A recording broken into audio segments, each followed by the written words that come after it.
also get mugs and, of course, our brand new limited Amber Turds stained blanket. That's right, just for your bed or wherever you need it. So head on over to Mixed Tees now and get all your apparel and goodies for Midnight's Edge. Get up, wake up, this is your final warning. It's time for Midnight's Edge in the morning.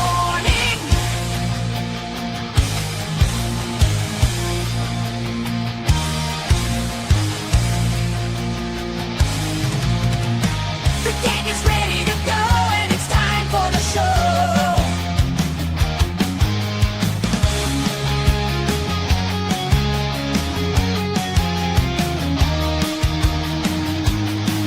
It's time for Midnight's Edge in the morning. Greetings, everyone. Welcome to Midnight's Edge in the morning. It's Friday. Gang's all here, aren't we, Tom? Made it.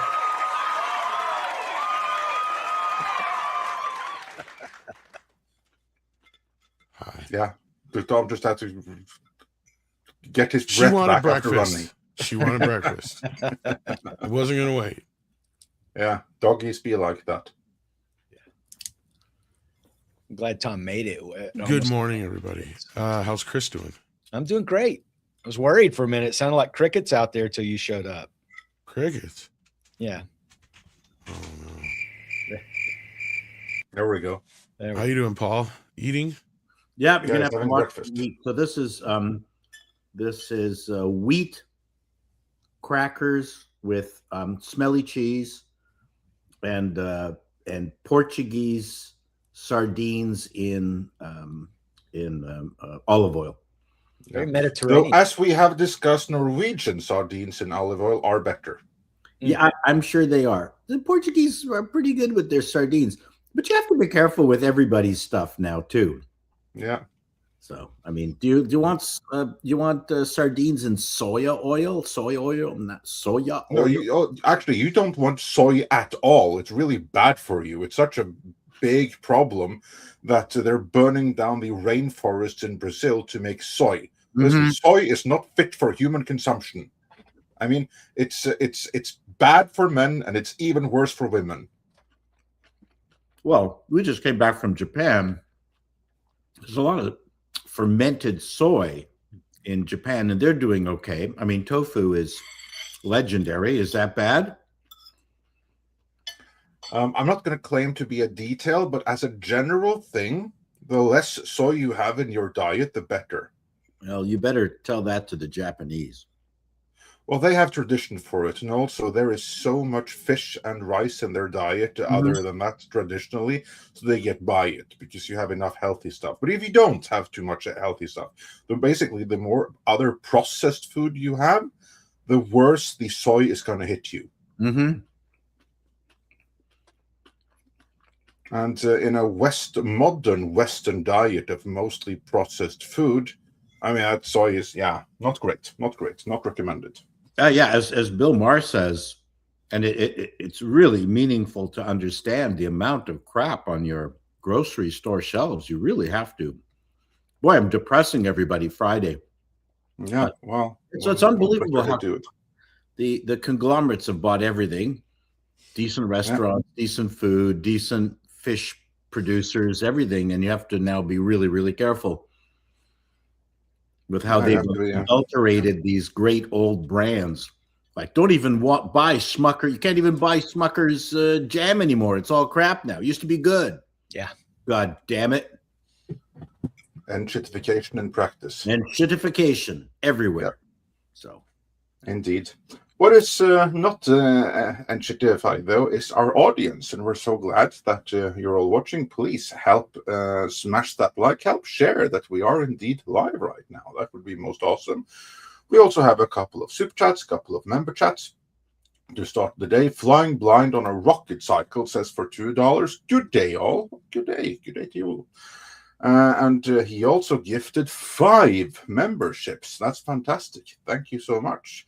And speaking of memberships, the mum has been a member for 19 months, and Walter Tomasevsky has been a member for 20. which is awesome. And then, since it's Friday, it's a little bit random. We don't have too many fixed topics for today. Drew Tipton says, am I the only one who remember OG stands for Original Gangsta? I chuckle when I hear someone say OG Care Bears or something.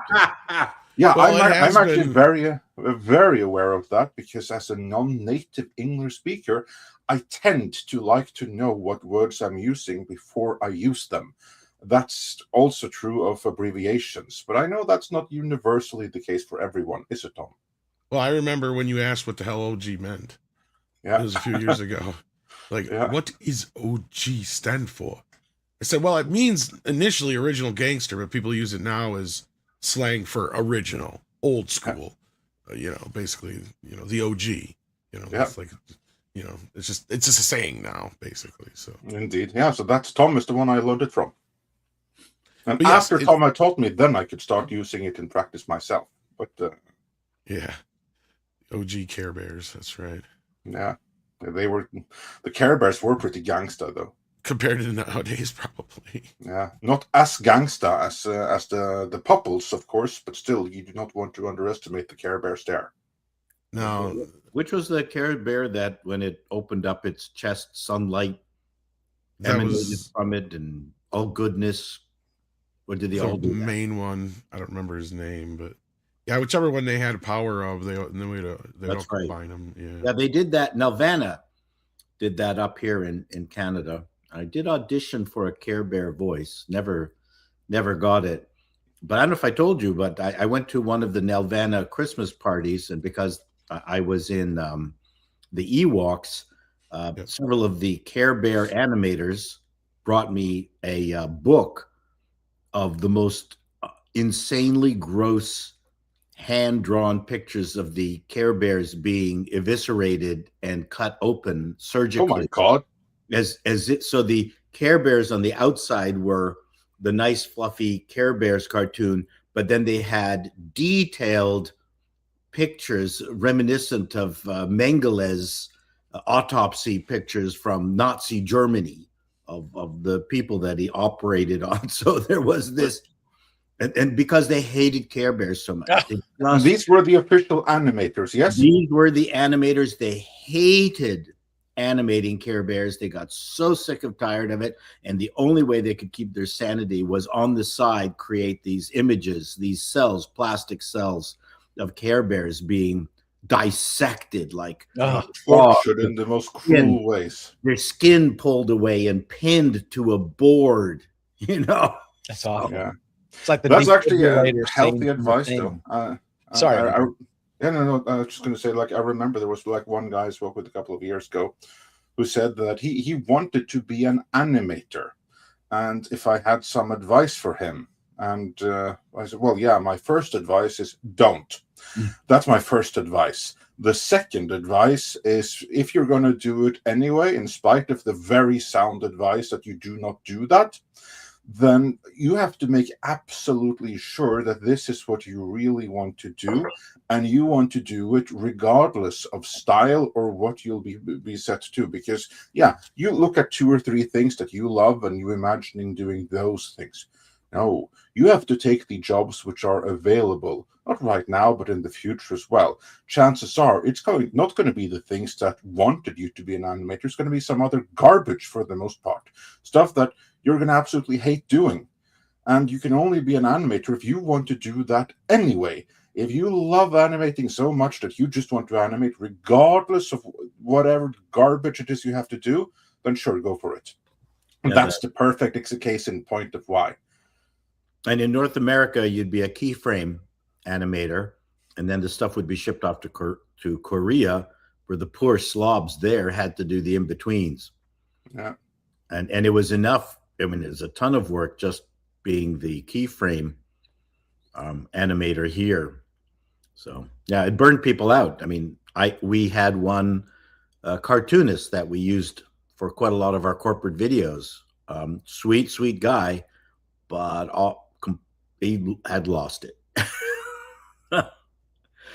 Yeah, burned them out, killed them.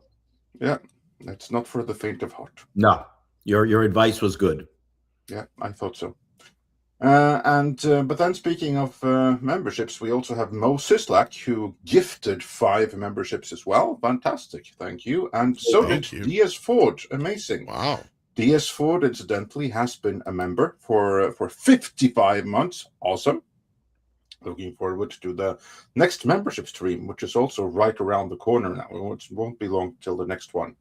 Not this weekend, but maybe next weekend. And then Jason Webster says, breaking news. The Classification Rating Administration classifies Supergirl as shit. That's short for stupefyingly hideous inane tripe prior to its domestic release. And we actually got the video coming about Supergirl, but yeah, it's good to see that the fans are nice and hyped for it. Certainly promising well for the movie when it has this level of fan support going in. Speaking of fan support, Valentine Puppy says for $2, going to Motu. Popcorn buckets want so much. Love ya. Well, thank you. Love you as well. And I wouldn't have minded some of those popcorn buckets, but you keep hogging them in the US instead of sharing them with the rest of the world. So yeah. We don't get them. But Yeah. I do admit that I am looking for, unlike Tom, I actually am looking forward to the movie, and I'm still bummed that I didn't get to see it on Wednesday, because I thought I had tickets for this Wednesday, and it turned out it's actually for next Wednesday. But hey, what can you do? Such is life. Such is life. But yeah, fun business model with the popcorn buckets. And Mo Sislak also became a member. So yeah, fantastic. Mo's Tavern. Yeah.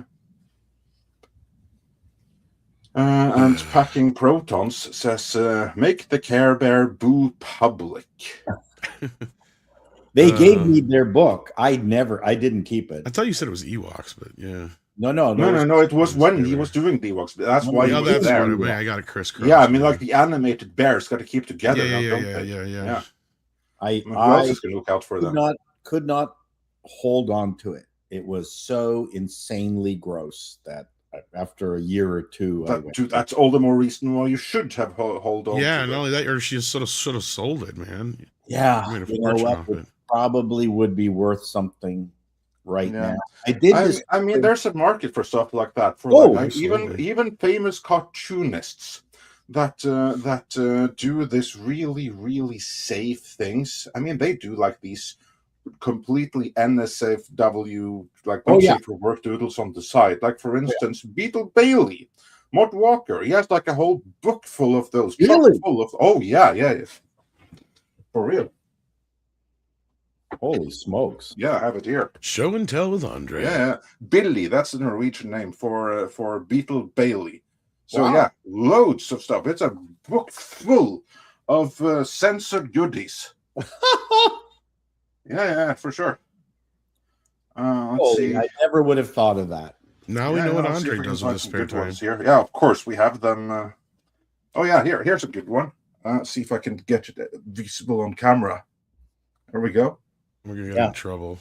Yeah. There we have it. Basically, the women are naked in the office because the general said it's Casual Friday. Is that Mort Walker? Yeah, that's Mort Walker, official Mort Walker. A whole book full of his uncensored, that's crazy. Fun doodles on the side, released in Norway because Norwegians like Beetle Bailey. I guess that's better than having Beetle Bailey slaughtering his fellow military. I think there was some of that there as well, but I have to double check. I'm just trying to process this book, this Care Bears book, because as soon as you said who's the Care Bear whose chest opens up with the sunshine, I immediately, before you even talked about this gruesome book, I'm already thinking about Norris on the defibrillator table in The Thing, the chest opening up, or from that moment. And yet you did go gruesome. So it's weird. I think we're on this weird, gruesome, ghoulish synchronicity today.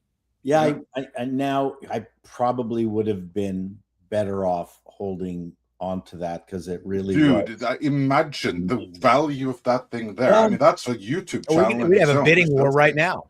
Yeah. Put it on eBay. It's gone. Yeah. I mean, I could get the second copy of this thing and have a bidding war for that. I did find yesterday my It is in English because it's completely uncensored. So like they didn't even crazy. translate it. I have my 1961 Frank Mahovlich Maple Leaf poster that I found that is worth $80 on eBay. Whoa. Well, did someone buy 80 or pay 80 for it, or was it just listed at that? Listed at that. Yeah, it's not worth that until someone. It's absolutely correct. So, indeed. Well, let's keep moving along with super chats. What do we have next? Yeah, before we. Kalechi says that the Grumble stream has not started. Well, that's Rumble is completely down on my end. I can't get Rumble to even come up.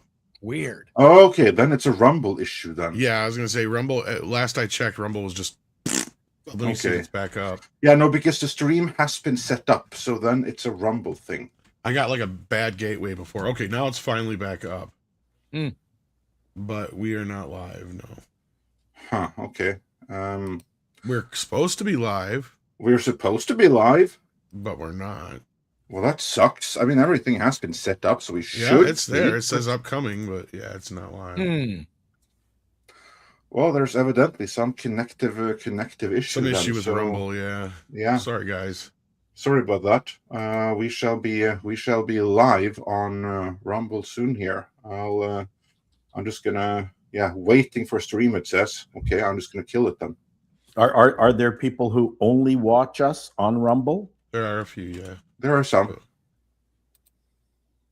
So, but anyhow, what else do we have for super chats here while you're trying to figure that out? Packet Proton says there is an official Mirage X-rated comic book. Oh, I did not know that. The turtles out of their shells, huh? Uh-oh. Wow. Uh-huh. And then Drew Tipton sent in $9.99. Say, not sure if it's news, but Jorge or George, however you say that, Gutierrez announced he was doing an AI project, and after a few days of being called a sellout by his fans, he's now saying he's not doing it. Wow. Do the Speedy movie. Oh, there you go. So somebody remind me who this guy is. He's playing Speedy George Gonzalez. Gutierrez. Oh, okay, so this is Fluffy. Yeah, it was going to be an AI generated animated series. Variety was reporting on this. Oh, so Speedy Gonzalez is no longer happening. No, Speedy's still happening. This is something. This was separate. This was an Amazon project. Let me see if I've got the link handy. It's actually I just got it right here. Actually, funny enough. Okay. Oh, this is not the person I thought it was. There it is. Okay. AI series. Here we go. Okay. Funded by Amazon after backlash. My sincerest apologies to those I've set, says the director of Book of Life. George Gutierrez says he is no longer going to make the AI-generated anime series for Amazon's Prime Video under the company's new initiative to fund AI projects. And he apologized to those I upset after the backlash about the news of his involvement announced this week.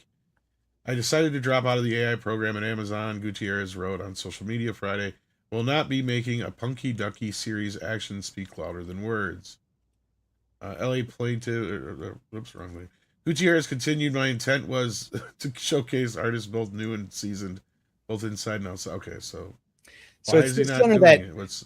This is under their new generative AI fund that Amazon set up for new creators. So he was going to lend his voice to it. And okay, so what was the backlash all about then? People not wanting him to do AI generated anything. Just because probably, AI, yeah. That's what I'm hearing, yeah. Which of course is plenty of reason for backlash right there. There's doesn't need to be anything more. I also have to say, like, of all kind of proposed projects we've heard of that didn't happen, I mean, there are many more I'm much more saddened about, let's say. Yeah, right. Yeah. The backlash to AI is going to be around for a while. It taints your work. Yeah.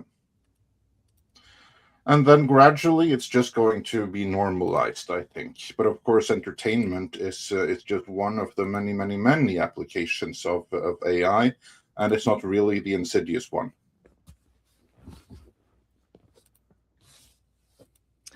Well, the guy's done a lot of animation, so who knows? He's got a animated movie called The Book of Life. Who knows what his thoughts were when he saw it, right? I'm sure it was Probably what he saw was employment opportunity. maybe. I don't think there was much more to it than that. Here's another employment opportunity. He also always has to weigh things. Here's something new. Here's something cool. Amazon pays well. No risk for him getting on the wave. On paper, looked like a good gig. Then the backlash came. I don't think there's anything more to it than that.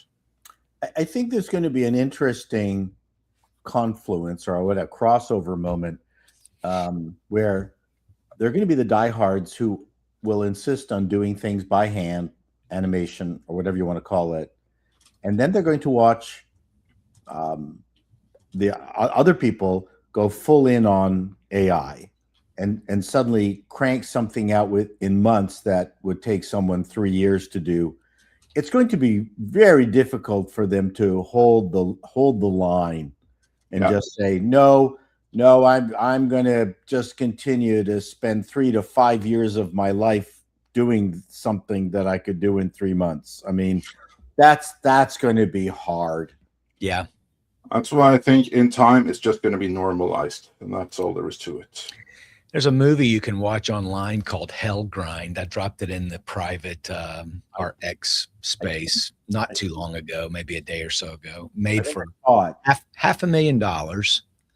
I think they created it in something like 3 months. It looks as good as maybe the first, the early or the mid '90s Mortal Kombat movie. It at least looks that realistic, low budget. The acting's terrible, but it's a full feature movie, and they made it for $500,000, and they played it at Cannes, not the festival, in the city during the festival. So it had a Cannes debut. And while it's not something I would watch, the spectacle of it alone just tells me, give this a few more years and there will be low budget movies that are acceptable by low budget movie standards that are going to be cranked out with AI. And at most you'll need will be some editors and some voice actors. That's it. Yeah. And even eventually, even those will be optional extras. That's right. Correct. Yeah. Chaco, you were saying. It's the speed and affordability. How flexible it is. Yeah. I mean, there's things that you can do in your brain that AI just is not creatively set up to do. There's just things that I can do, and the goofy drawings I make that AI would never in a million years even contemplate doing. But there's going to be people out there who don't have the graphic facility, don't have the budget, don't have the time. And it reminds me a lot of desktop publishing, although desktop publishing did create a lot of new very interesting design language because of the flexibility of PostScript. But still, back in the day when you used to type something out on a piece of paper, send it out to something called what is called galley proofs for you kids out there who have no idea what galley proofs are. Someone else would type out all the typewritten stuff that you sent them. They would put it through a machine that would then create a photo typeset. This is really old. I used to walk in the snow to school conversation. Yeah. I'm sorry. And you did this galley proof, and then you would cut it up, and then you would lay it out on some board after you've run it through a waxer. I mean, you're talking about an insanely more complex, less flexible process than just doing it all on your computer right now and running it out of your laser printer. I mean, So you're saying all this stuff, and while you're saying all this stuff, I'm just going, but then this exists. So, like, we're... What country you from? Me? What ain't no country I ever heard of? They Oh. speak English and what? Me? English, motherfucker! Do you speak it? Me? Then you know what I'm saying. Describe what Marcellus Wallace looks like. Me? Say what again? Say what again? I dare you. I double dare you, motherfucker. Say what one more goddamn time. Go on. Does he look like a Muppet? Me?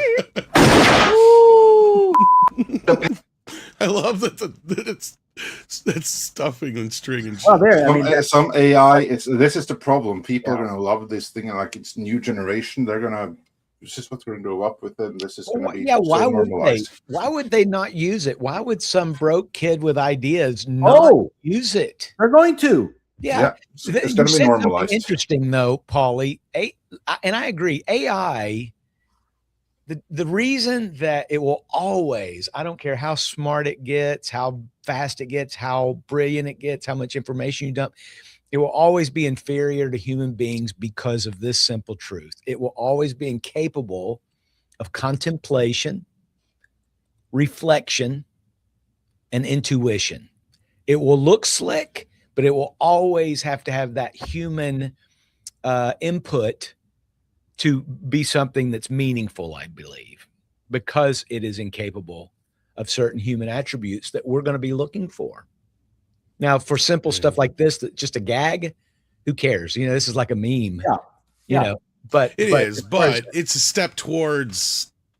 I mean, here we go from Will Smith barely eating spaghetti along with his face. Yeah.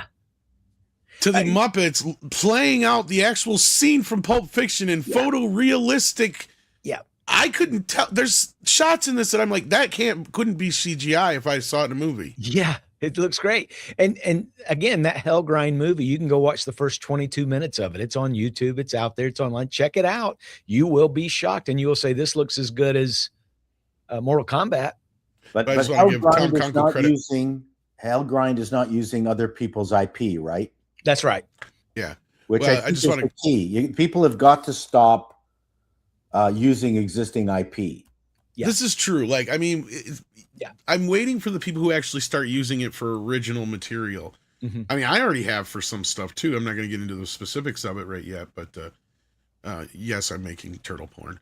But like, I mean, I look at this stuff and I'm going, it's just waiting to get put in the right hands. Yeah. Like any other one of these special effects tools and other tools we've had in the past, this is just waiting for the right person to get their hands on it.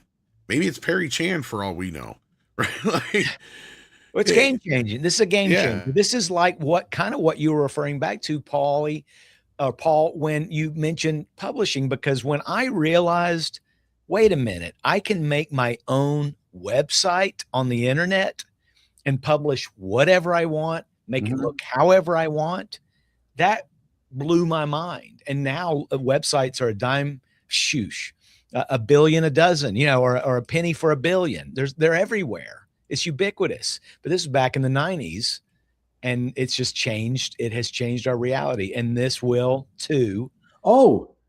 There's no question. And then there's the quality issue as well. When desktop publishing first started, the desktop laser printer was 300 dots per inch. Yeah, and the stuff looked ragged as hell.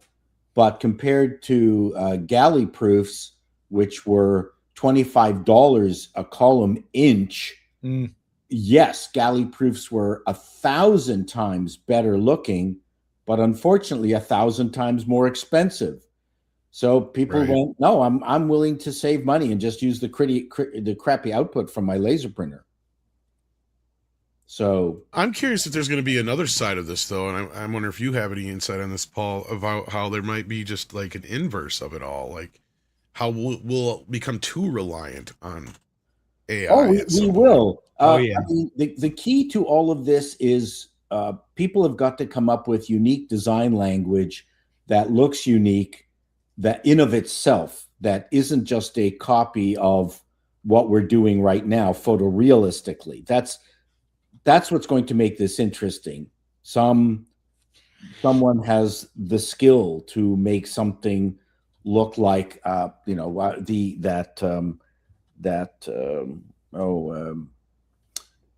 groundbreaking rock video that had the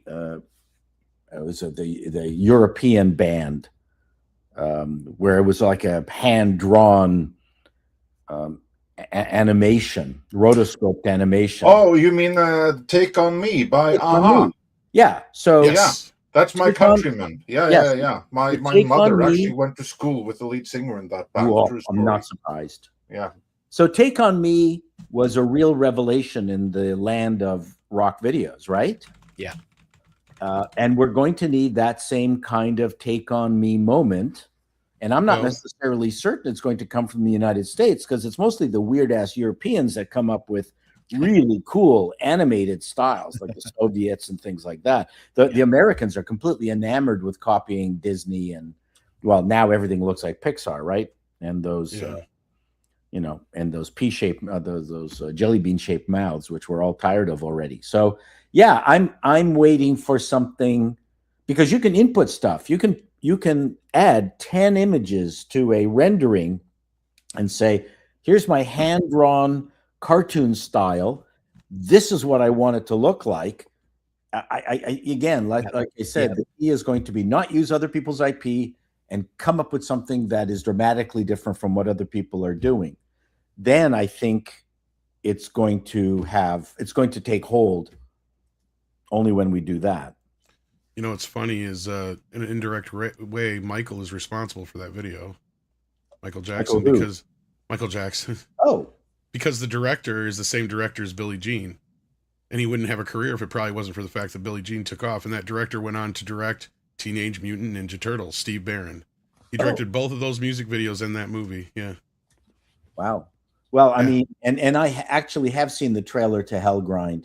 It's pretty impressive, but the story is the same old story. I mean, it's garbage. It's Not to nothing mention, new. Yeah. that Michael was the one who actually made videos more than just people standing there singing their songs too, which paved the way for music videos like that, which basically made MTV. Let's be real. Yep. Like between those couple of videos alone, which pretty much launched the channel into stardom. Well, also Money for Nothing was another big one, very big, because of that CGI. That was all computer graphics and all that stuff. But it was blocky. It was stylized. It was horrible, but yes, it was one of the first they ever done. Yeah. Well, it's the best that they could have done at the time, but it was still, this whole drive to photorealism, especially in games. And I had this huge argument with my son. I'd rather play Dig Dug than Call of Duty. I mean, me too. Kind of same thing with me. I'd rather play Galaga than some modern space fighting. Yeah, I mean, those were the days when they had the limitation of the technical equipment to try to, fit their games into. My Intellivision, the game cartridge was only 2K. They had to fit an entire game into 2K along with the music. Those pretty interesting how they did that. Pardon me? Pretty impressive how they did that, like all things considered. Yeah, because they didn't have much room to do it with. Yeah. And I had a friend who could write machine code out of his head. Well, I love how nowadays we're in terabyte territory, where back in the day you were fighting for megabytes, basically. Yeah. And now the issue is they've got way too much capability, way too much space. They're writing bad code, lazy code, and the games are crap. Speaking of bad and lazy, we should get back to work here. Yeah, Drew Tipton, did we get this one? I don't know if did you read this one, Andre? Let's fact, every artist cuts their teeth on. Okay, so Hypergiver says, fun fact. Every artist cuts their teeth on NSFW art, and to one degree or another. It's one of the ways we learn to master anatomy and expression. You know what else is interesting, and I've heard this before, is like the animators for like Playboy and Hustler and stuff always did pretty well too. And a lot of those guys were just guys who did like the Sunday comics and stuff, but that was pretty good cash for them, I guess, back in the day. Gahan Wilson was a genius. Yeah, and then you also had like Crumb and all those guys too. Yeah. Yeah, no, there's a lot of great stuff out there that, in fact, a lot of it's been lost probably in the long run. Probably. Glade Ribbon says, find out that the AI can't do it or isn't allowed to and get good at those things. Amazing how many artists hate me saying this. Yes. Solid advice. Solid advice Very, there. very solid Yeah. advice. And it's scary because like people think in relatively mundane ways.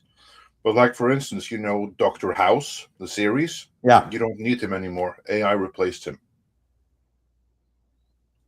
Yep. Best lawyers there ever were that know everything about any case, AI just replaced them. It's like the most executive, most difficult, most challenging jobs people that study for years and years and years to do. AI just replaced them all in principle. Not overnight. Give it time. Give it a few years. See what happens. You got a better chance probably with an AI lawyer than you do a real one. Probably you do, yes. You have to be careful with the legal documents. They're probably better at it than most secretaries. No, but I won't get into it too deeply. But if the AI ends up borrowing from another precedent, then it can ruin your client lawyer privileges, protections. If your lawyer doesn't write it themselves. And you also have to make sure that the AI doesn't make up precedents that don't exist. Of course, I don't really use AI, very, very little, only for like some research, because I learned I can't trust it because it makes shit up. It's also way too complimentary. It says really nice things about the stuff that you do. This is fantastic. You have to ask it to be brutally honest. This Yes. is very important.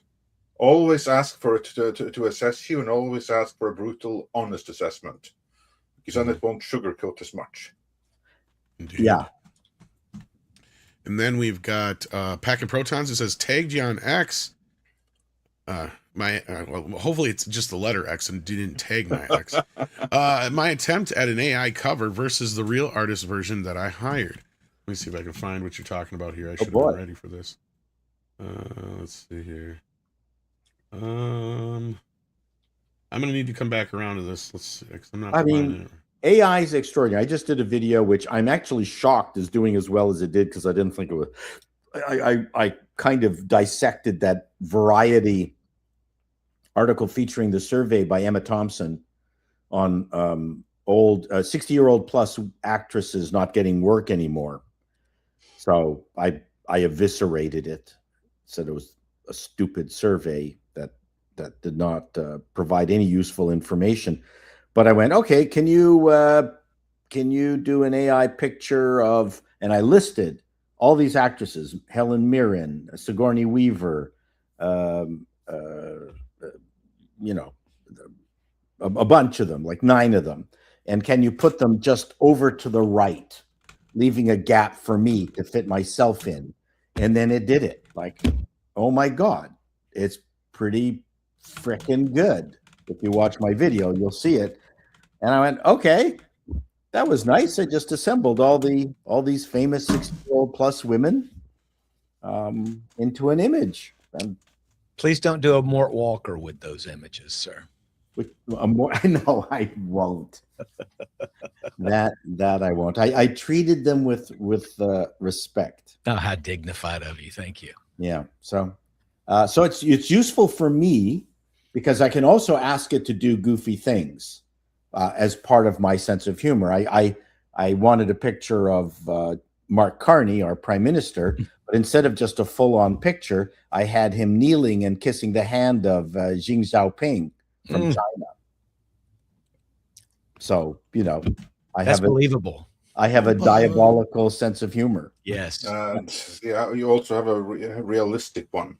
But we're going to put a pin in the super chat for now, because we actually do have a couple of stories before we lose panelists. Today we lose panelists early here. So here it is. let's skin into the one major story that we have, which is about the box office for a movie. I don't know how much has been on the on your guys' radar, but it's on the radar of all the kids out there, namely Backrooms. Like even my daughter wants to see that. It looks Because pretty this cool. this thing is going viral among the kids. Mhm. And Tom, if you can bring it up in the private chat, I put, Yeah, I got it here. put the link for the box office there, because this thing Yeah, has it's the biggest come. horror film of the year so far. Opening Yeah, wise. it's only been out for 1 day so far, but the previews. So these are the Thursday previews are already at 10 million plus. That is Wow. more than Scream 7. And this movie is a relative no-budget movie even. And kudos to the agent of Norwegian, Renate Reinsve, because couldn't have picked a better movie for his client than this one, clearly. It's the biggest A24 opening ever. This is even bigger than Five Nights at Freddy's. Yeah, First, for the preview night, sure. yeah. And you know what that's telling me? That's telling me that we're gradually seeing a new generation taking over the box office. That's part of what we're seeing. It's not just recovery of the box office. We're also seeing gradually a new breed of movie. And this is the movie and the preferences of those that have grown up on the internet, grown up with shorts, grown up with TikToks. These are the kind of movies that appeal to that audience. Yeah. I think that's a very big part of the appeal. Because again, I saw Exit 8 with the family the other day, and the very first thing my daughter said was basically, "Oh, this is like Backrooms," which I was very well aware of. Wow. Yeah. The trailer for Backrooms is really good.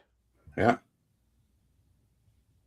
So yeah, that's the perfect combo of having the right product at the right time with the right marketing, where just everything clicked. And this director's only 20 years old, I think. Parson, I think is his name. Yeah, Young creator. Actually, you can go and watch a series of YouTube videos. I mean, he made a bunch of horror shorts leading up to this, and they're still all available.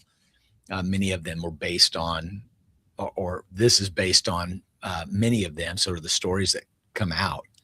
But I don't think there's anything else really coming out at theaters this weekend. There's that movie Pressure, but I'm not hearing much buzz for it. I was over on the numbers to look at these. So the gross was 10,400,000. Second place was 750,000, something called The Breadwinner. And then behind that was Mortal Kombat 2 with 340. And I went and looked at Wednesday's box office. Horror is the big deal because Obsession jumped back up to number 1, beating Mandalorian and Grogu. Grogu. Yeah. Wow. Pushing that to number 2. And Michael's still holding strong at number 3 on a Wednesday night. They did well, and 5.5 million, 4 and 2 million respectively. And Michael's looking at possibly passing the $1 billion mark in the next week or so because it's doing very well in China and Russia. And Russia, I didn't even know it was opening in Russia, but I guess it's doing pretty well in Russia too. So yeah, It should do good all over, right? Yeah, it's taking, like, here in America right now. I know this Backrooms is doing well. I don't know how it's doing outside the U.S. I think right now outside the U.S. it's like Michael everywhere basically, but I don't know the release schedule. Listen, June 12th is when Michael opens in Japan. I was gonna say it hasn't opened there yet. Yeah, they have a premiere on June 4th. So next week there's a big star-studded premiere with Jafar Jackson's going to be there. So they're expecting a big deal in Japan. Been selling tickets since 1st of April. There you go. But I'm just making that point that Obsession went back up to number 1. I would be shocked to see Backrooms and Obsession having the first and second place this weekend. That'd be funny. It would be awesome. It probably actually. will, actually, because Yeah. that's kind of where things are going. And I don't know, Mando will probably land in the third spot. But I Yeah, I do kind of had too. an I think so inkling. too. I had an inkling things were going wrong, and I think Andre's already just biting his nails, waiting in anticipation, patient for the post-mortem on this, because right now, I told him the other night, I'm like, it's being pulled in a lot of IMAXs already and being replaced with Michael. And I proved it to him because his own IMAX in Oslo was being switched over to Michael the night before. Wow. Yeah. I'm like, that's fucking horrible for Mandalorian and Grogu. That is very bad. That's That's like what they horrible did to for Disney. that's what they did to Mortal Kombat, basically. Yeah. Yeah.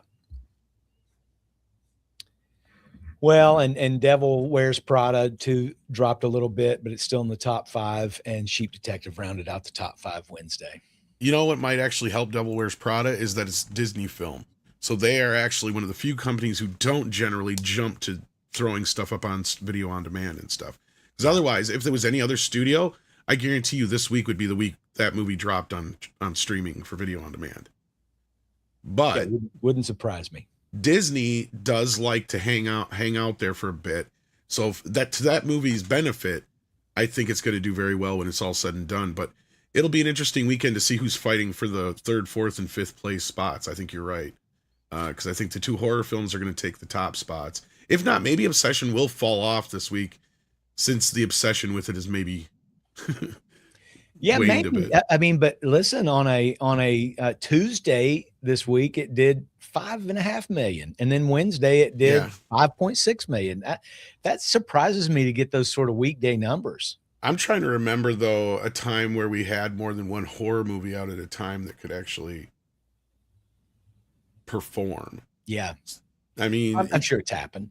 It has, I'm sure, but usually it seems like one takes most of the oxygen for the the other one. But well, again, this is A24's moment, biggest opening for them ever. So good on them. I think Backrooms has got some legs. We'll see how it goes. I mean, there's been a lot of buzz going into this week about it. I mean, we've gotten a lot of questions about it here on the show, and you guys see the controversy about the director. He made a comment that 95% of all the movies in Hollywood are made by one old man. Yeah. What? Okay. I think he was kind of one. I mean, if it's a 10, but like one, I know, that's right? a little well, bit. it was a joke. It was a joke, but for some reason it also went viral. And then somebody started talking about it being still Steven Spielberg. And then, of course, the Poltergeist Toby Hooper stuff came up, which, of course, has been debunked. But Spielberg ain't made a movie in like 10 fucking years. That other shit don't count. He didn't say Spielberg. That's just what got brought But let's up. be fucking real. Yeah, right.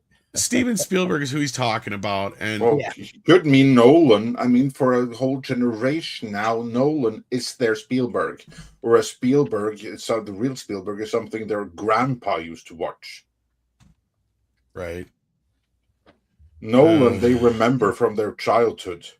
Spielberg's never been active in their lifetime. That's probably true. I maybe can't really debate that, to be honest with you. Yeah, but Spielberg, you know, Spielberg's working with the government. If his disclosure day is coming out the same within just a week or two of the government releasing this aliens.gov website with all these UFOs, right?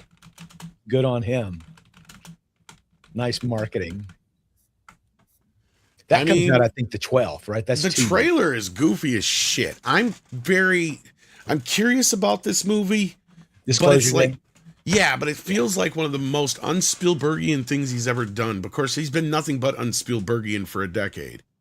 Because he always said he would never make a movie where the aliens are the bad guys. And I'm not necessarily saying they are the bad guys in this movie, but it looks to be that way. Mm-hmm. But he also did War of the Worlds too, which also pissed me off. But this is the first time he's done a movie in a while where I'm actually going, there might be something interesting here, because his last dozen movies I could care less about. I'm hearing it's a subtle sequel to Close Encounters. Interesting. So I know he's always had, he has always had another alien story that was meant to be a sequel to Close Encounters that kind of made it, some of the ideas made their way into both E.T. and Gremlins, believe it or not. But he's always kind of had this thing, and that I know, that he's wanted to do like a follow-up to Close Encounters that Right. never quite came to fruition. But yeah. And now that's just rumors and speculation I'm hearing, but I've heard some good arguments. So, And I will still argue that Close Encounters is probably the best film about alien invasions, even to this day, even better than Independence Day. I don't care what anybody says. But Paulie's here. Independence Day sucked. I love Independence Day, but Arrival is stupid. Majors suck. I don't know why the aliens give us time travel. It is so stupid.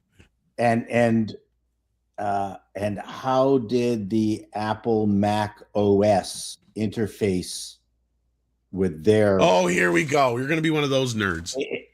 It's Jeff sorry. Goldblum. It's Jeff Goldblum. He could beat Jeff Goldblum. And hello, Paulie. Some organic OS that was floating around in goop is somehow compatible with OS 8. Huh, you're a genius. We'll give the computer a virus, and it'll get sick. That was so bad. You put Jeff Goldblum in explaining anything, and I'll buy it. Okay, it just works. No, he was good, but they would have needed to have somehow gotten a computing device out of the vessel and then figure it out. Well, at least they got to the point where they had to at least get to the ship. They gave him that. They gave you that much as an audience member. They did. But then, how did a serial connector work? I mean, how did they know? You're asking too many fucking questions for a B movie here, buddy. But there's people who don't even know the difference between a C connector and a Lightning connector on their iPhone. We don't, and we don't care. That's the problem. And 6, I agree with you. This is kind of where I think it's going to go to, is the villain in the movie is going to. I love the trailer for this. The government, but Backrooms on the other hand, Andre, as we were talking about, so Paul, you said you saw the Backrooms movie. Yep. 3 out of 10. Oh. Okay. You didn't like it. Weird. Okay. What was wrong with it? Yeah. Paulie, are you able to? I think I think you're on delay or something's going on. Yeah, there's here. something. Yeah. You're not answering us like for like He's 5 in seconds. another time zone. I think so. Uh-oh. It's fucking Hello? morning, man. This fucking morning. Why don't you refresh or something, Paul? All right, I'll hop out later. Come back in and then try. Okay. Well, it didn't sound like Paulie liked the movie. No, 3 out of 10. Good grief. Yeah, that's not great. But funnily, I'm looking at these numbers going, oddly, the critics like it more than the audience. I mean, 73 isn't bad. Don't get me wrong. Right. But I'm looking at that going, that tells me some people expected something different or more. Because that's not in the 80 percentile like the critic score is. In fact, I would expect that to be reversed. I'm actually surprised the critics gave it that high. All right, testing, Paulie. Test. We got you. All right. Hear me. Okay, we're good. So you did not enjoy this. It looks like most audiences are enjoying it, and the critics surprisingly liked it, but it sounds like you didn't. So what's going on with Backrooms? I mean, the positive is kind of like what you guys talked about. There's some young, fresh filmmakers tackling cool stuff from different inspirations. This kid is 20, and his inspirations draw from video games to 1 Hour Photo, that movie with Robin Williams. Really interesting 20-year-old director. Fascinating. I'm not sure it falls in the horror category, and I think there's some great concepts in there. But for me, the pacing was just unnerved me. Then they had some Blair Witch camera holding. And then the ending, like the last 15 minutes, I'm like, all right, we got something here. And then it ends. So sorry for the dog, guys. Well, now we're starting to see a little bit of, because before the buzz, the hype, and then there's a few people in the chat are saying similar to you, Paulie, that it was okay, getting like 4s or whatever. And then this, like Lauren says here, I'm hearing people who saw it not impressed with the story. So I wonder if the audience rating is going to go down over the weekend. It'll So be interesting to see. I mean, it opens big, but hey, the real the real story is coming over the course of the weekend, and especially the second weekend. You know, It's it makes me want. Oh, sorry. Go ahead, Paul. it's like when I came out of this, I was like, this is going to be the number one movie of the weekend. Wow. Like, I'm like, this is like a cool little movie you see at the Lemley Art Theater House, Okay. you know, or on Sundance Channel. You know, I was like, wow, that See, was and my this reaction. This is the thing is like now that I'm hearing this stuff, like Chris said here, it gives me Blair Witch vibes. See, I'm wondering if Blair Witch would have been the hit it was had social media existed. Now, internet helped that movie, right? It helped build up the image of it. You're the first to use it, yeah. But I'm not alone when I say that movie's a bunch of bullshit and they spent money on nothing. Like I could have made a more scarier film with the money they spent on that piece of shit and at least kept the camera somewhat stable. And I It say is this, the dumbest horror film I've ever seen in my life, and it shows nothing. But And I it think goes nowhere. but I think people like Chato and Andre would actually like it more than me. And No. that's I can see. See, this Yeah. does feel like it would be like an art house thriller suspense, Mm-hmm. kind of like in the vein of like oh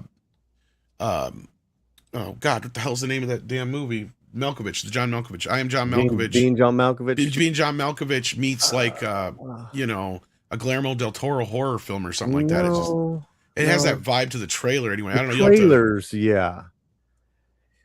Listen, and you know, myself, Sims Corner, and then our critic, Anthony, who's much younger than me. He didn't give it a good review. I was like, oh, maybe it's me because I'm old. What the fuck's going on? And yes, I am. But Backroom shows promise, but struggles to justify the hype. So that's our lead with our review on our website. And Anthony's like, you know, what, early 30s? Like, this is for the teenagers to 30s, you know. So yeah, that's I think Derek, the DA, liked it a little more than I did. We both saw it together with Gore. Gore freaking loved it. Did he? You know, what are you gonna do? Well, this seems like the kind of movie that a film snob would like, probably. Like in that respect, I could see where Chris could find some value in it. Yeah, I mean, I look very much forward to it. To me, it looks very interesting. I definitely think I was like thinking, what's Andre going to think about? There's all, and you know, but between these two, between this one and Obsession, which I've seen both now, I'm edging towards Obsession, even though it's I'll never watch Obsession again just because it's so disturbing. Yeah. So this was a different kind of. So that you didn't like this one just because you didn't care for it. The other one was actually scary, is what you're kind of saying. Well, Obsession, you had the main drive of that female performance was just like I hadn't seen anything like that in years. This woman rose to the occasion with that performance, and Chiwetel is good in this, and it's an interesting character. Yeah, I like Chewy Foreplay. He's a good actor. Yeah, but the actors are fine in this. But again, it's almost like there is a disconnect, so it's not as hooked in emotionally with these characters. But I don't think you're supposed to. I think it's more about this infinite number of rooms and space and is it one of those movies that thinks it's smarter than it really is? Is that a problem of it too? Maybe. I don't know, man. You know, all I can tell you is what I felt when I got out of there. I didn't like it. Well, I just say that I wonder because like there's been a lot of gimmicky movies lately, and I'm not a lot, but I mean a handful of them, to where you're like you can kind of see the gimmick from a mile away, but it's like, is there enough to build a movie on that premise? Cocaine Bear comes to mind when I think of that, right? It's like, okay, yeah, the internet goes aflame with these ideas. Snakes on a Plane was probably the first movie I remember the internet getting involved in. And that's kind of what happened. Like at that point, that movie didn't help that movie. I'm curious how this movie's going to play out now because all the buzz that's been going into it. I hadn't planned on seeing it. I don't really plan on seeing it until it comes out on video. You don't need to. You don't need to go. Yeah, totally. Don't from need the to trailers, it's like, yeah, it looks interesting, but it's not a movie I want to waste 2 hours in the theater on, and especially if it's going to piss me off. You know what is cool? Me, I can't wait to see this. But someone also that can't wait, unfortunately, is Mr. Brawley that has to be leaving. Oh, okay.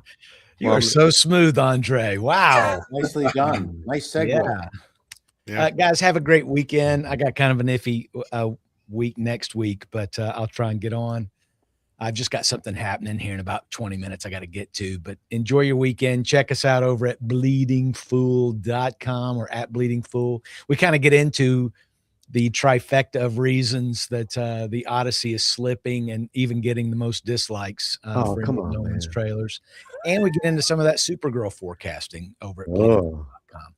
Thanks, gents. Great good seeing discussion. you, man. See you God next Yeah, bless. do week. check it out. Thanks for joining us. God bless. Yeah, talk about a movie that can't get out of its own way is Supergirl. I think this is But, going to be top heavy, big time. I think it's going to, do really Front well. loaded, you mean? What's that? You mean it's going to be front loaded? This Front one? load, top heavy, whatever. Yeah, and then Yeah. I'm very curious to see the word of mouth, and then next week. Yeah, it's going to be interesting. Because I'm interested in how it compares to Exit 8, a movie that didn't get much attention in the US, but I have to say it's my favorite movie so far this year. I loved Exit 8. Okay, so Derek and another guy who was watching the movie saw Exit 8 in this one, and they're like, "It ain't no Exit 8." So There you the Exit 8 is better than this one. Yes, in Yeah. their opinion. Yeah.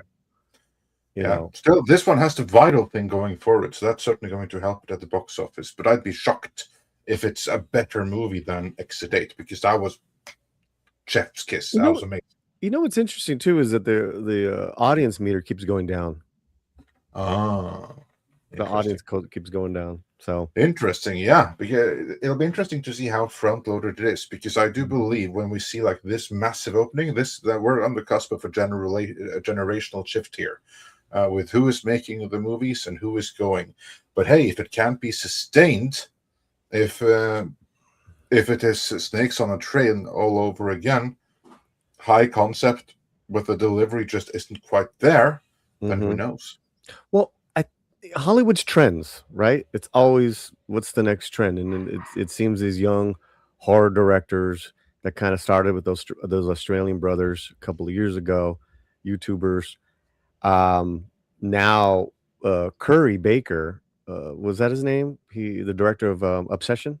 Baker, at least, yeah. So his next movie is going to be doing with bigger movie stars, and I always hate that. It's like just stay indie, man. But I get it. The Obsession's production designer is working on a film currently wrapping up right now here in town for around the same budget. So I'm liking these very low budget, 1 million to 10 million films that are pretty easy to do, Chato, as far as like horror and maybe one or two locations. Yeah, it's absolutely a way to keep the budget down. But it'll be interesting to see how it plays out over the course of the weekend. But not the glowing review from Polly, although others did love it, like Chris Gore. So I think this is one where you probably have to make up your own mind. It could be just one of those movies that's not made for us either, because you were bringing up how it's a modern movie for a modern audience. I mean, there's going to come times with that. Like Minecraft comes to mind, obviously, but yeah. But our young Anthony Pettis is like 30 or something. Like he gave it a 6.5 out of 10. That's still a little better than you guys. Yeah, I'm just saying he loves everything. And I'm not saying that's a put down. He's just always kind of like with a positive, so. But listen, it is what it is. I think his followers are going to love this film because it's short movies, short films on YouTube, right? It's been around for a few years. Yeah. Well, we'll see how it plays out this weekend for it, and we'll see if it has legs or not. Especially as it starts to get more competition coming along here the next few weeks. When there's a whole nother scary movie coming out. The comedy one. That's right. The actual scary movie one.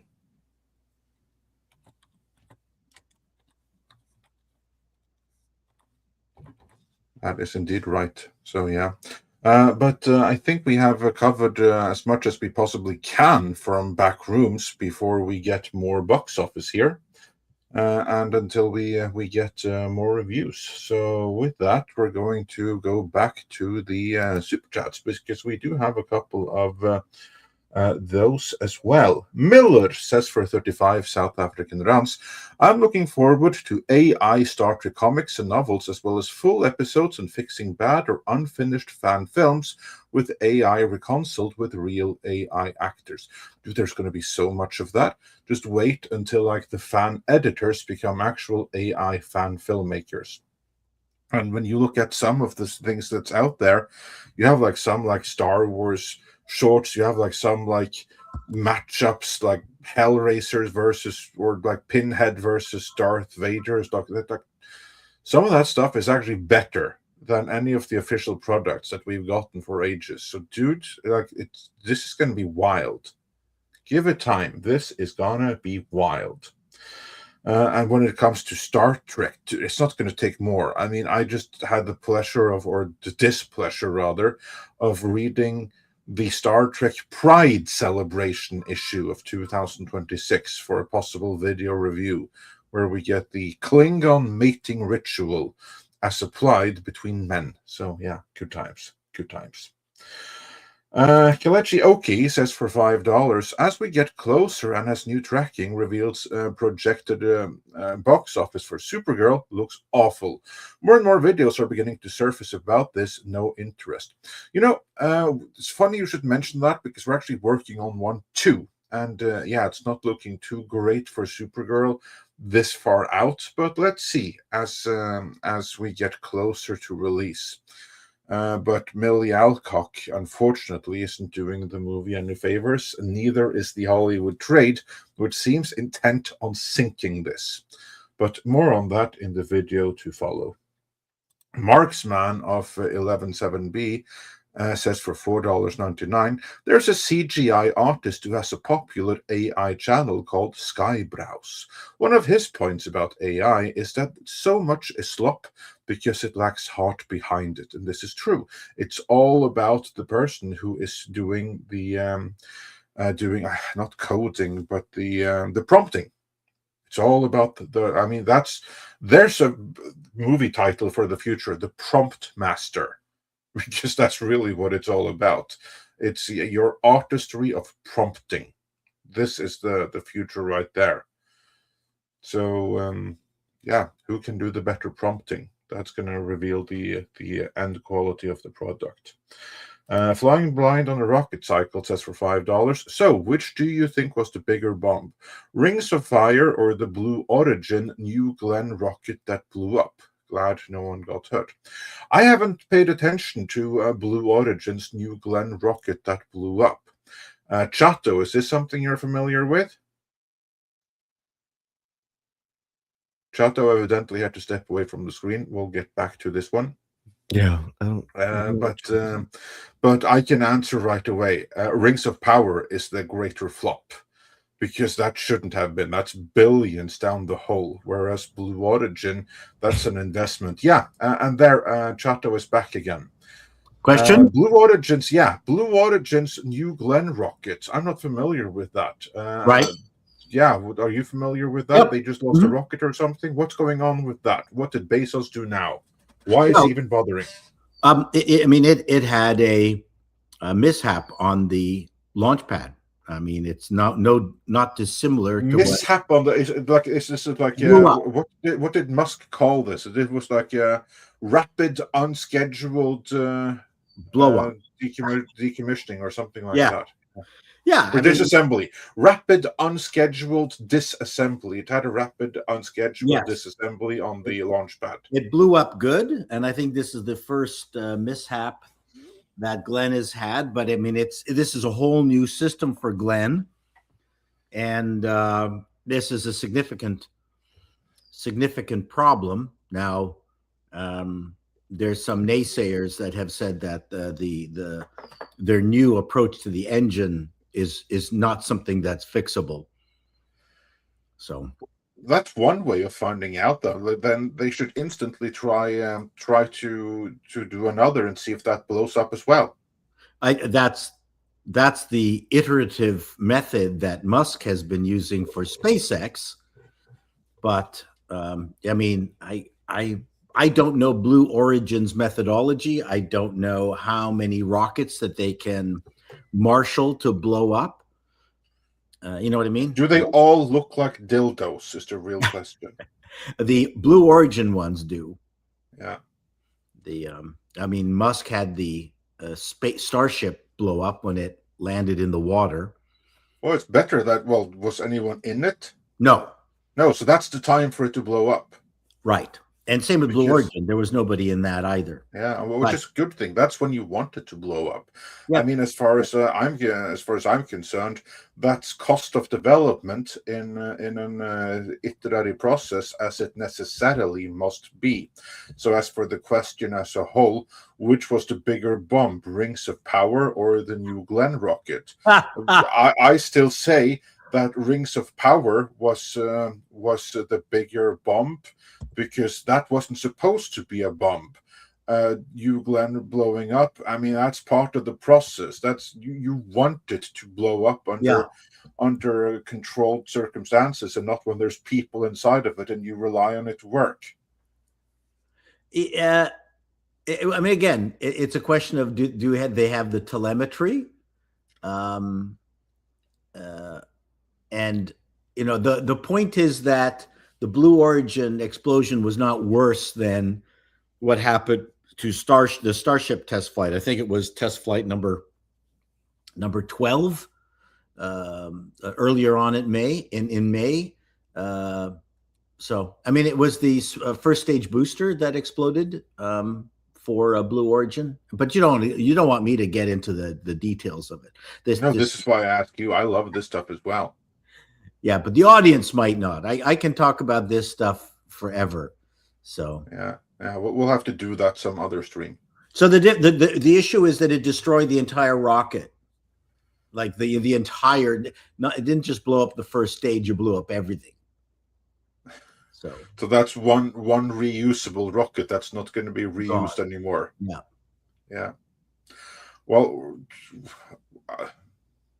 Do they have any idea what went wrong, or is there nothing left to figure that out?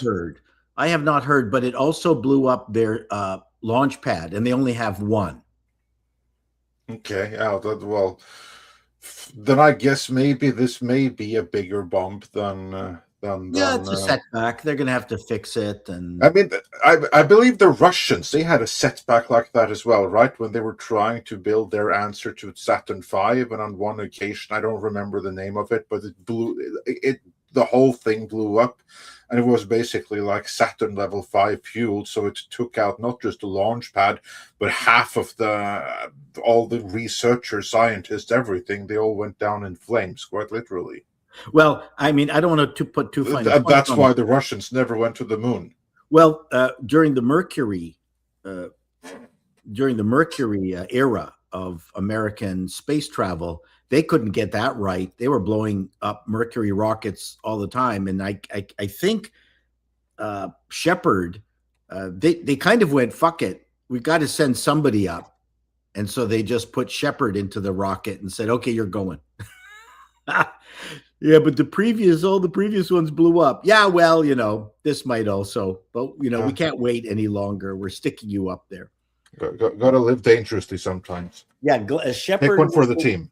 Take it for the team. The Shepard went up and then down, and it was Glenn that was the first American to orbit the planet, which is what the Bezos rocket was named after. See. No one is naming their rocket after the Nazi Werner von Braun. Oh, they should, because they wouldn't have gone to the moon without him. No. And Dr. Brown in Back to the Future was named after him. So there's that. I didn't realize that. I mean, what I've always said with he even makes a reference to it in the movie that his family used to be von Braun. Yeah. I've seen that movie a dozen times, and I never picked up on that. That's in the movie? Yeah, that's in the movie. Well, I'm not a big enough. It's in the third one, like the Oh, family used to be von Braun. Okay, I only saw the third one once, maybe twice. It kind of petered out for me. But my point is that the American Nazis beat the Russian Nazis to the moon. Yes, this is correct. Because the Russians also had their slate of V2 rocket scientists. Yeah, I love American Nazis. Well, it's true, especially when they're traveling on trains. Especially when they're traveling on trains with, portable labs. Yeah, absolutely.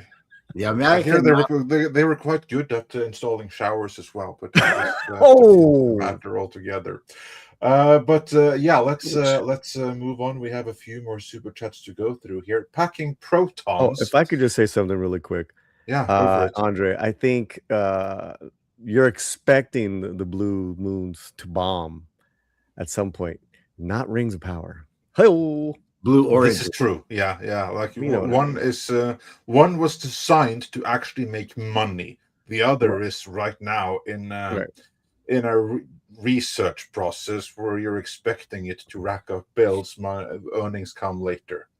And packing protons. The Blue Origin word on the street that the original nickname is Dirty Sanchez. Not surprised. Yeah. And Packing Protons clarifies that Tom sent you a DM rather not a tag. So I tried opening it, but X would not let me open the video for some reason. So I forgot to give you my email address. That might help. There were no science nerds on the Kevin Hart roast on Netflix, because if someone had, they could have made a Blue Origin joke with Chelsea Handler, blowing up. Did you finally see it? Yeah, I saw all 3 hours of it. So good. Yeah. It is. It peters out with the Rock. Yeah. And before we move on from it, I'll get back to the super chat we just had on screen. Chef Eddie says, it seems Bezos' Blue Origin doesn't know what causes the ship to float and the rocket to sink. So, there's that. And also Darking points out that System Shock 2 named the spaceship after von Braun.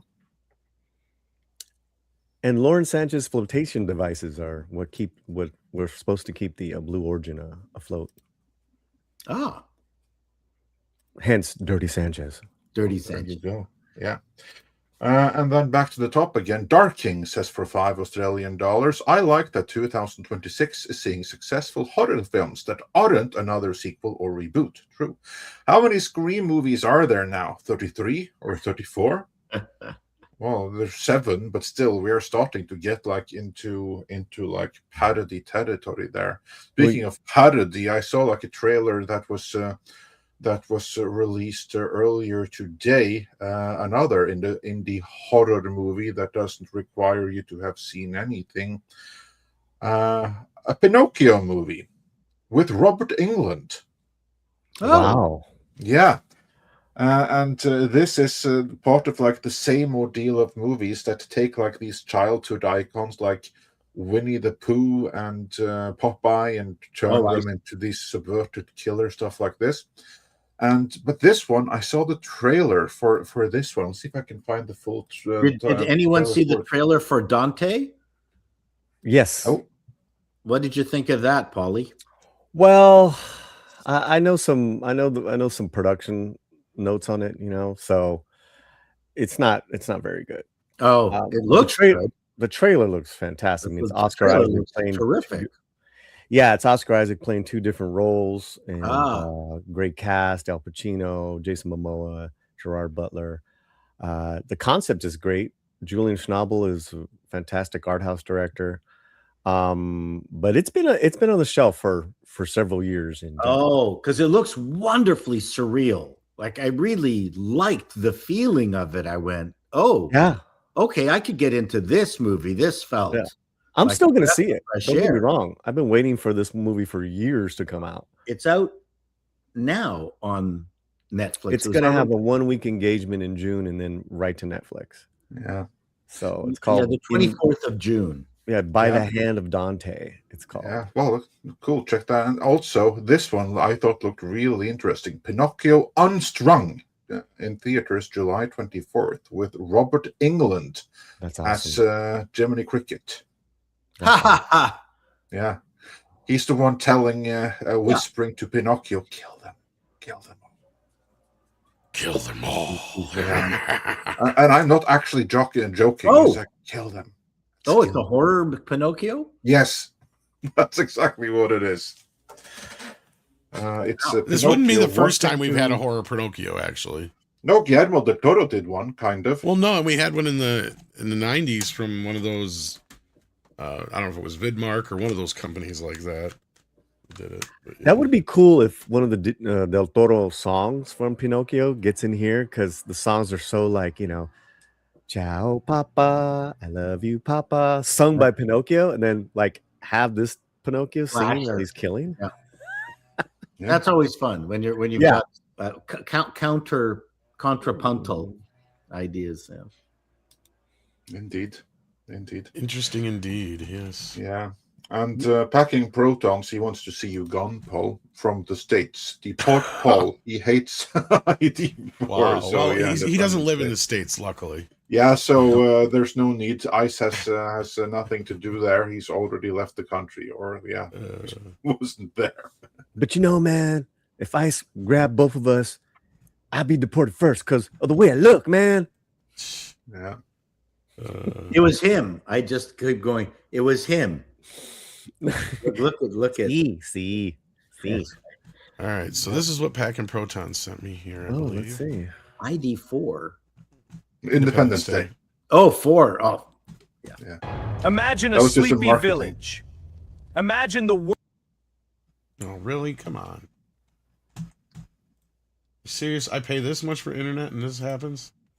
Oh, yeah. I mean, you're running a lot of stuff, man. I don't care. Did you have a powerful Your internet does? Well, I have the most powerful internet in the world. No, but what about Imagine the worst threat in the world living next to this village. No, you have the most powerful internet in Wisconsin. For centuries. Imagine striking a deal with. I fucking love the internet. Imagine if it could play like in so one he would go. leave you alone. Now, imagine a sleepy village. Imagine a sleepy This is all. village. It's kidding me. Imagine the worst. I'm sorry, Packer Pro. This is just being. Yeah, we're gonna have to get back to that one for sure. As soon as I drop it, it fucking plays. So it's probably just my memory or whatever on my computer because it's running like shit. It's your RAM up your butt. Yes, it is. I guarantee that's what it is. You gotta get more than 4 meg of RAM. Tom. I don't know how to use a computer. This is the people think I'm technologically advanced. No, I'm tech-tarded. See, like, here's the thing. I'm only editing for Andre because the other guy costs too much and nobody else would do it. Well, if you have enough memory to now. edit, you have enough memory to edit, then you should be okay. Not really. It's always good running out of memory. Oh, so it's a matter of priorities. I mean, so, historically too, like your relationship with Andre is a little more factual in regards to white slavery. It is. So No, I appreciate Andre just for that. He does pay me. Absolutely, yeah. And then moving on, Drew Tipton says, Tom, you talking about the Night Skies unproduced script? Yes, probably that one. It's had a few different names. But yes, probably. Because some of the stuff for Gremlins was I think even Poltergeist, I think he used a couple ideas in there too. But, I like Poultrygeist was the Poultrygeist. There actually was a Poultrygeist movie. Wouldn't be surprised. Yeah. Yeah. So yeah. But yeah, I believe that's what it was called too. Yeah. Yeah. And Packing Protons also points out it's not that kind of a movie, Paul. Maybe in reference to Independence Day. So, yeah. And Marksman wondered, Paulie, have you seen any backroom vids before the film?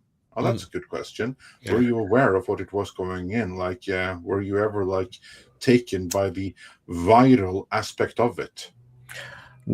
Zero. I knew zero about this, and I didn't want to know about it because I'm like, oh, this is like really cool. Everyone's talking about it. I kind of heard he was a YouTuber or something. That's all I had, Mark. And so, movie should be able to stand on its own. True, it should, and that's sadly not always the case. I was surprised that Mando and Grogu seemingly was. But with that, we are actually fully caught up. I was about to ask if there is something on the Rumble side of things, but obviously there isn't, because there was a glitch in the Matrix, so we didn't get to do anything on Rumble today. But Polly, what you got going on? What should people be checking out on Rumble today? Somebody's watching the show. That's all I know. Yeah, somebody is having issues there. That was me. My bad. Been a busy, crazy morning here. But I'm gonna put the link in the chat, guys. Come check out my Out of the Theater review from last night. Backrooms and featuring Derek the DA. He pops in and gives his opinion as well. Other than that, just our website. Thank you guys so much. Have a great weekend, everybody.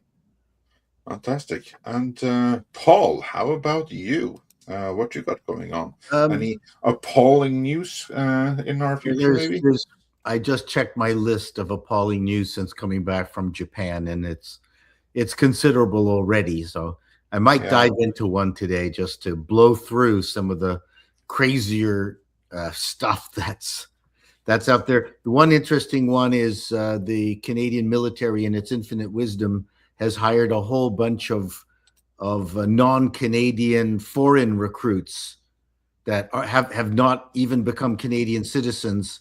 And apparently this group of people really don't respect women and hate working with other people. Wow. This is very inclusive of the Canadian Armed Forces. They Extremely inclusive. Massive kudos. It's very good that they remember that diversity is our strength. That's right. And but for someone ever. And for someone whose ethnic history actually includes mercenaries, that the Magyars were mercenaries hired by other people in the 500s. That they should just go back to that. Get rid of the Canadian Army and just hire Mexican mercenaries. Wait a minute. No. See, you just had to. We are an incredible workforce. Fuck that. We're very warm. We can get it done.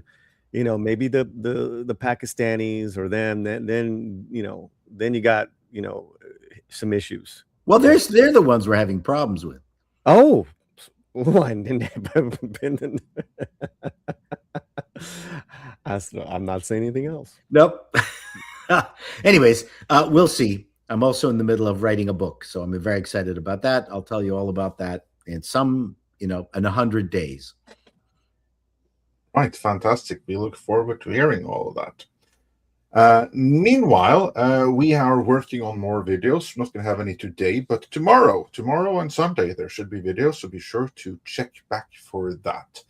Meanwhile, Tom, anything else people should be aware of? Any stream appearance or anything like that coming up? Offhand, other than maybe showing up on Valiance this weekend, I don't think so. I'm sure you'll be plenty of work for me. No membership stream? Not this week, but maybe next weekend. Yeah, that'd be cool. Yeah, next weekend we should have that. All right. So with that, everyone, please like this stream. Check out the most recent videos we dropped as you wait for the next one. And with that, let us bring on the koalas in the rain. Oops, I don't have it said. Koalas in the rain, koalas in the rain, no fucks given. Koalas in the rain.